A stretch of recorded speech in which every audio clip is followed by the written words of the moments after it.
नई दिल्ली, देश की राजधानी, जहां CM Bhajanlal Sharma Rajasthan rising Rajasthan summit में संबोधन दे रहे। इन्वेस्ट मीट में आप सभी कर्मवीरों के सामने अपने विचार रखने का मुझे सौभाग्य मिल रहा है। मुझे पता है कि आपने अपनी मेहनत से, अपने सामर्थ्य से और अपनी दृढ़ इच्छा शक्ति से जिस क्षेत्र में आप काम करते हैं, आपने अपने काम को बढ़ाने का काम किया और आपने उस क्षेत्र में अपनी पहचान बनाई। इसके लिए भी मैं आप सभी को दिल की गहराइयों से बहुत बहुत धन्यवाद देता हूं। जब मैं आप जैसे दूरदर्शी लोगों को देखता हूं तो मन में एक कल्पना आती है, और वो कल्पना ये आती है कि आप अपने उद्योग को बढ़ा रहे हैं, लेकिन मैं कहना चाहता हूं कि आपके माध्यम से कितने परिवार जुड़े हुए हैं जो उनकी आप रोजगार देने का काम कर रहे हैं और उनका परिवार को पालने का काम कर रहे हैं। उद्देश्य कई लोग सोचते होंगे, उनके मन में विचार आता होगा कि आप उद्योग के क्षेत्र में आप अपनी मेहनत से आगे बढ़े हैं, लेकिन हमें यह भी देखना चाहिए कि आपने आगे बढ़ने के साथ साथ कितने लोगों को रोजगार देने का काम किया है, उनकी आजीविका देने का काम किया है। हमारे सीएस साहब कह रहे थे, फिल्म सिटी की जरूरत को बताया, और वो कई बार कहते थे और हम भी बार पहले सुनते थे कि फिल्म सिटी आ रही है, फिल्म सिटी आ रही है। लेकिन वो कहता था कि साहब मैं आपके यहां 10 साल से आ रहा हूं, और वो ये कहते हुए मुझे और ज्यादा खुशी हुई। उन्होंने कहा कि मैं राजस्थान का हूं, मेरे पूर्वज राजस्थान से गए, और मैं चाहता हूं कि राजस्थान के अंदर मैं फिल्म सिटी लगाने का काम करूं। तो मैंने कहा कि आप आइए राजस्थान में, आप लगाइए। मैंने मेरे अधिकारियों को तुरंत कहा कि आप मेरे पास, वो ऑफिस में लगभग 1 बजे मेरे पास पहुंचे। उस दिन मेरी कैबिनेट भी थी। मैंने हमारे अधिकारियों को निर्देशित किया, कहा कि भाई इनको जमीन दिखाइए। मैं आपको कहना चाहता हूं, 1 बजे वो जमीन देखने गए, 4 बजे मेरी कैबिनेट थी, 6 बजे वो लौट करके आए। जैसे ही मेरी कैबिनेट का मीटिंग पूरी हुई तो उन्होंने उसके बाद जमीन देख करके जमीन को सुनिश्चित कर दिया। ये सालों में नहीं, ये दिनों में नहीं, ये घंटों में उनका काम हुआ। ये मुझे बड़ी खुशी की बात है, क्योंकि काम करने के लिए दृढ़ इच्छा शक्ति बहुत आवश्यक है। मैंने राजस्थान के अंदर, जैसा हमारे मुख्य सचिव जी ने बताया, कि हमने घोषणा की कि 5 साल में हम 4 लाख सरकारी नौकरी देंगे, 6 लाख हम प्राइवेट नौकरियां देंगे। अब आप देख सकते हैं, आज मेरे को 9 महीने हुए हैं, 33,000 लोगों को नियुक्ति पत्र हमने दे दिया। 33,000 लोगों को नियुक्ति पत्र दे दिया, और कल ही हमने लगभग 90,000 वैकेंसी कल हमने हमारी कैबिनेट में मंजूर की है। 90,000 वैकेंसी हमने निकाली है। मैं कहना चाहता हूं, चतुर्थ श्रेणी कर्मचारी की भर्तियां अब लगाइए कि एक साथ 60,000 वैकेंसियां निकले। ये कब से नहीं हुई, क्यों नहीं हुई? लेकिन हमने तुरंत 60,000 वैकेंसी उसके लिए निकाली। 23,000 वैकेंसियां हमने हमारे सफाई कर्मचारियों के लिए निकाली और लगभग 7,000 के लगभग हमने हमारे जो चालक, हमारे ड्राइवर जो होते हैं, उनकी हमने वैकेंसी निकालने का काम किया है। और हमने कहा है कि इस साल हम सरकार के माध्यम से 1 लाख हमारे युवाओं को नौकरी देने का काम करेंगे। और मैं आपको विश्वास दिलाता हूं 1 लाख से ज्यादा लोगों को रोजगार देने का काम हम इस साल पूरा करके देंगे। क्योंकि मन में जब यह होता है कि हमें कुछ करना है, मन में यह होता है कि हमें कुछ करना चाहिए, और मैं इसीलिए आपसे कहना चाहता हूं कि आपको किसी भी तरह से राजस्थान के अंदर कहीं किसी तरह से कोई परेशानी नहीं होगी। इसी तरह हमारी सरकार ने विभिन्न राज्यों और देशों में आने वाले निवेशकों को सफलतापूर्वक धरातल पर उतारने के लिए आईएएस अधिकारियों को विशेष तौर पर नियुक्त किया है, जो निवेश को आकृत करने में और इसे धरातल पर उतारने में सुनिश्चित करने में काम करेंगे। ऐसा करने वाला राजस्थान शायद पहला प्रदेश होगा हमारा देश के अंदर पहला प्रदेश है जो हमारे अभी कह रहे थे कि आप एक अधिकारी को लगाइए। हमने हमारी ऐसी 25 कंट्री हैं जिसमें हमने एक आईएएस अधिकारी को लगाया है। हमने हमारे सभी राज्यों में एक अधिकारी को लगाया है और हमने विभाग अनुसार भी हमने एक अधिकारी को लगाया है। और ये नहीं वो अधिकारी का ट्रांसफर हो जाएगा, लेकिन वहां से उसका ट्रांसफर होने वाला नहीं है। जिसको जो कंट्री दी है वो कंट्री उसको पूर्ण रूप से वो देखेगा, और उसको जिसको प्रदेश दिया है वो प्रदेश देखेगा, और जिसको विभाग दिया है वो किसी विभाग में हो लेकिन उसी विभाग को परमानेंट देखेगा, जिससे उसको पूरी जानकारियां मिलती रहें और उस जानकारी के माध्यम से वो अपना काम करता रहे। वो वहां ट्रांसफर हो सकता है राज्य में, लेकिन इसमें ट्रांसफर नहीं होगा।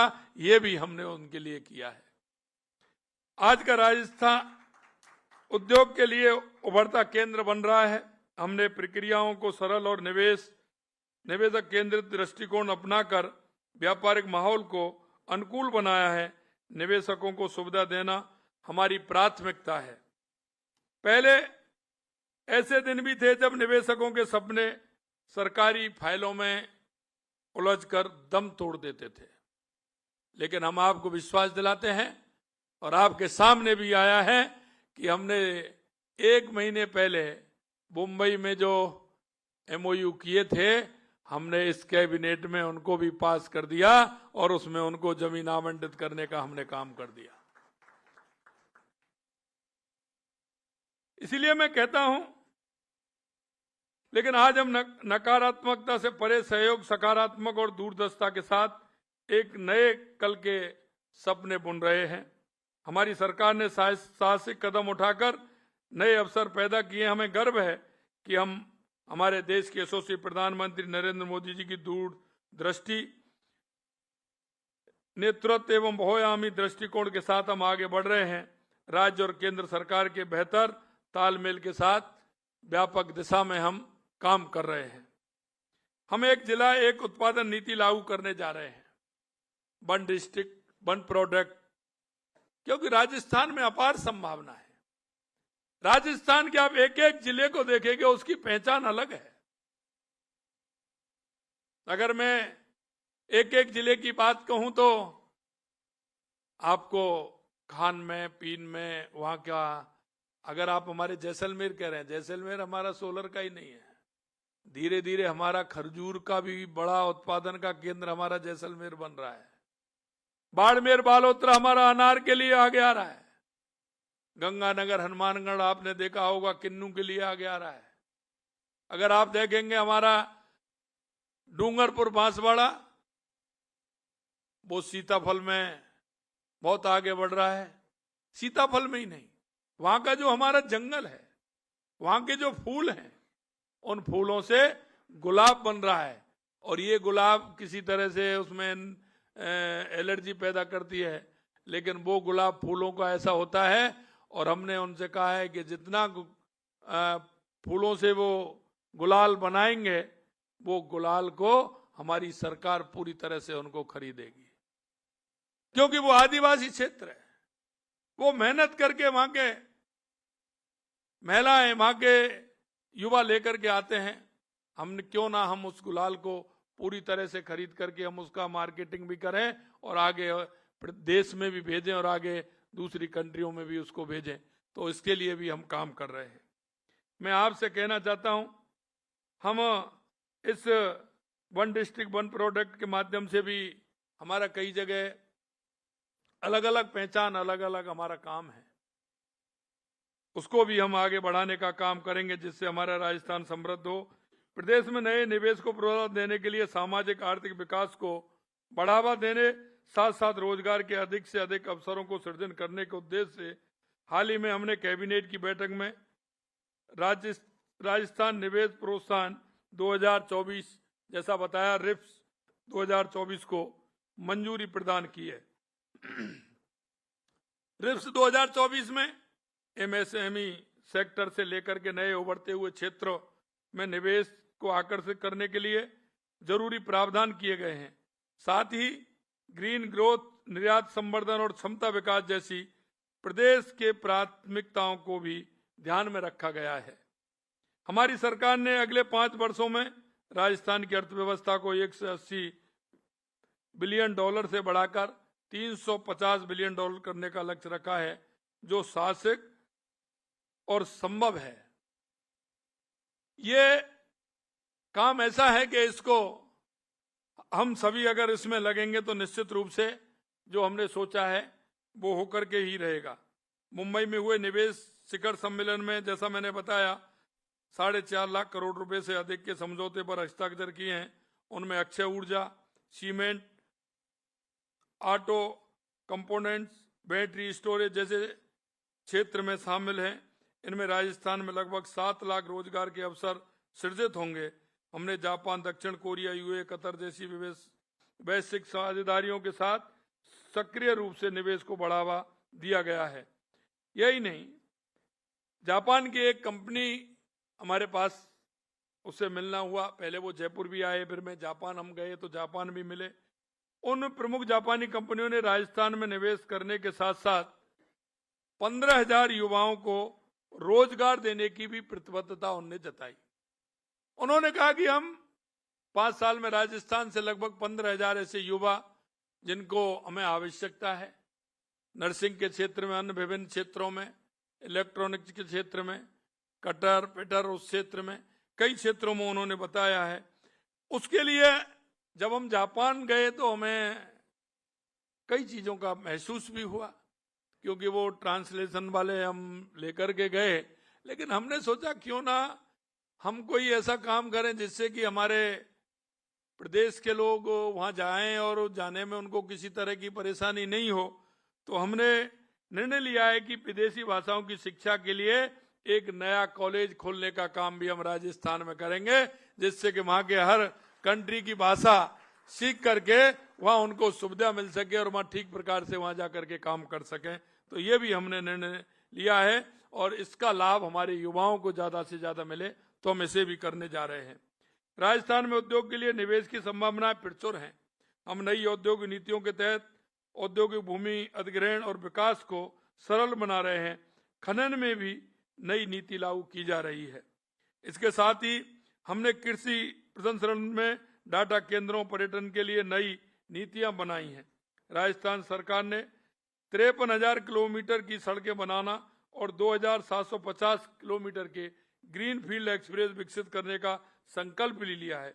ऊर्जा के क्षेत्र में 2031-32 तक 33,600 मेगावाट ऊर्जा उत्पादन का लक्ष्य हमने रखा है।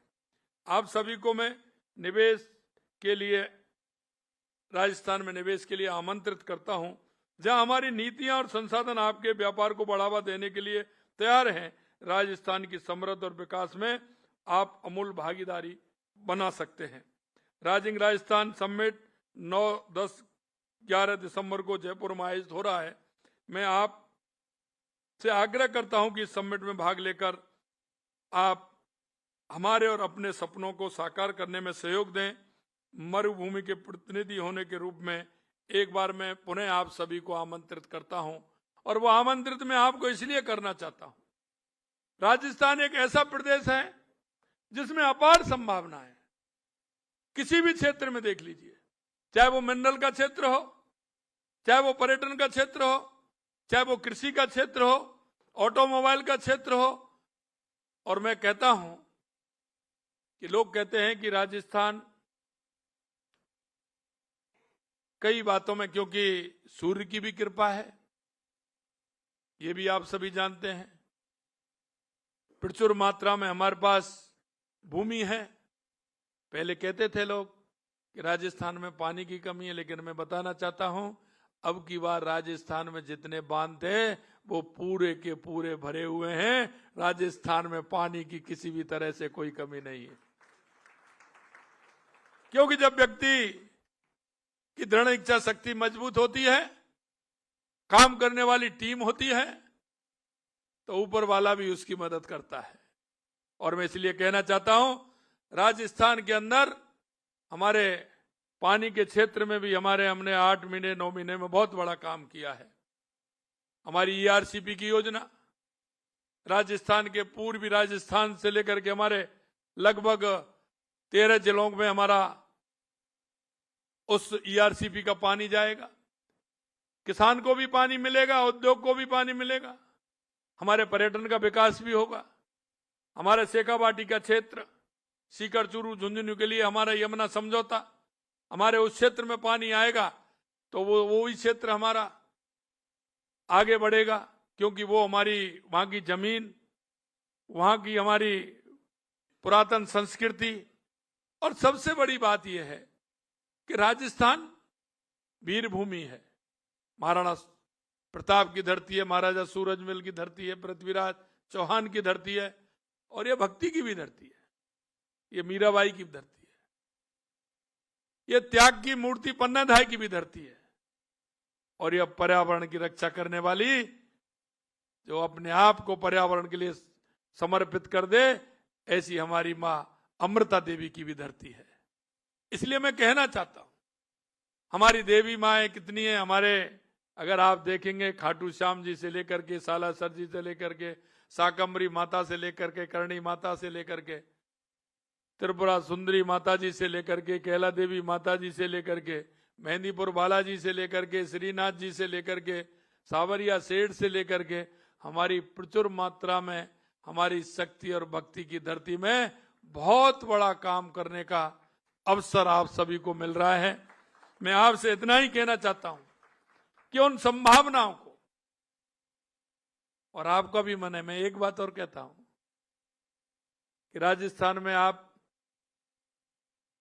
निवेश के लिए तो आइए, लेकिन आपको स्वस्थ रहना है, मस्त रहना है, परिवार में सभी को स्वस्थ रखना है, बुजुर्गों को भी ठीक प्रकार से रखना है।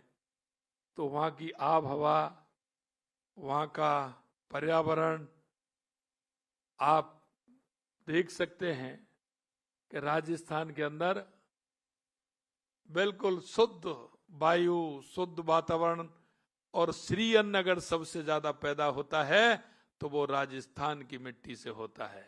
जब हम अच्छा अन्न खाएंगे, श्री अन्न हम खाएंगे, अच्छी हवा में रहेंगे, तो आइए मैं आपको निवेश के भी लिए आमंत्रित करता हूं। और जैसा कहा कि आप वहां आइए, मकान आपके जो राजस्थान प्रवासी हैं उनके तो है ही, उनको भी ठीक प्रकार से करिए, और जिनके नहीं हैं वो फार्म हाउस भी बनाइए, आकर के मकान भी बनाइए, आराम से एक ऐसे पर्यावरण जो आप मन में विचार करते होंगे कि हम कहाँ रहना चाहिए, खाने को भी अच्छा मिलेगा, शुद्ध पानी भी मिलेगा, श्री अन्न भी मिलेगा, और एक अच्छी हवा भी आपको मिलेगी।